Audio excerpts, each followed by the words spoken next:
நாடு முழுவதும் ஒரே வரி அப்படிங்கிற அடிப்படையில ஜிஎஸ்டி எனப்படும் சரக்கு மற்றும் சேவை வரி சட்டம் அமலுக்கு வந்திருக்கு. இதனால கடுமையான விலை உயர்வும் ஏற்பட்டிருக்கு. இதுக்கு பல்வேறு தரப்பினரும் கண்டனம் தெரிவிச்சிட்டு வராங்க. இந்த நிலையில தமிழ் திரையுலகினர் ஜிஎஸ்டி வரிக்கு எதிராக போர்க்கொடி தூக்கியிருக்காங்க. இது காரணமா கடந்த 3 நாட்களா திரையரங்கு எல்லாமே மூடப்பட்டிருக்கு. திரையுலகினர் சொல்லக்கூடிய காரணம் என்னன்னா, தியேட்டர்களுக்கு 28% வரி மற்றும் தமிழக அரசின் கேளிக்கை வரி 30 சேர்த்து தியேட்டர்கள்ல டிக்கெட் கட்டணம் 58% உயரும் நிலை ஏற்பட்டிருக்கு.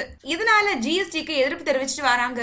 பிரபலங்களான கமலஹாசன், ரஜினிகாந்த், டி ராஜேந்திரன் இங்க எல்லாருமே எதிர்ப்பு குரல் கொடுத்திருக்காங்க. இத பத்தி பிரபல நடிகையான லட்சுமி ராமகிருஷ்ணனும் தன்னுடைய ட்விட்டர் பக்கத்துல பதிவிட்டிருக்காங்க. இதுல சினிமா வெறும் வியாபாரம் அப்படின்னா ஏன் வரிகளுக்கு எதிராக வாதிடணும்? அதிகமா பணம் சம்பாதிச்சு அளவுக்கு அதிகமா சம்பளம் கொடுத்துட்டு வரி விலக்கு வேற கேட்கணுமா? 100 கோடி கிளப்னு சொல்லி கோடிகள்ல வசூல்னு விளம்பரம் செஞ்சுட்டு நட்சத்திரங்களுடைய சம்பளங்களை ஏத்திட்டு உதவிக்காக அல்றது எதுக்காக? சினிமாவை காப்பாத்தவா? அது மட்டும் இல்லாம சினிமாவை கலையா எண்ணி படம் எடுக்கிறவங்களுக்கு மட்டும் விதிவிலக்கு கொடுங்க, வியாபார படங்களுக்கு வேண்டான்னு தெரிவிச்சிருக்காங்க. லட்சுமி ராமகிருஷ்ணன் இப்படி சொல்லியிருக்கிறது திரையுலகினர் மத்தியில அதிர்ச்சி ஏற்படுத்தியிருக்கு.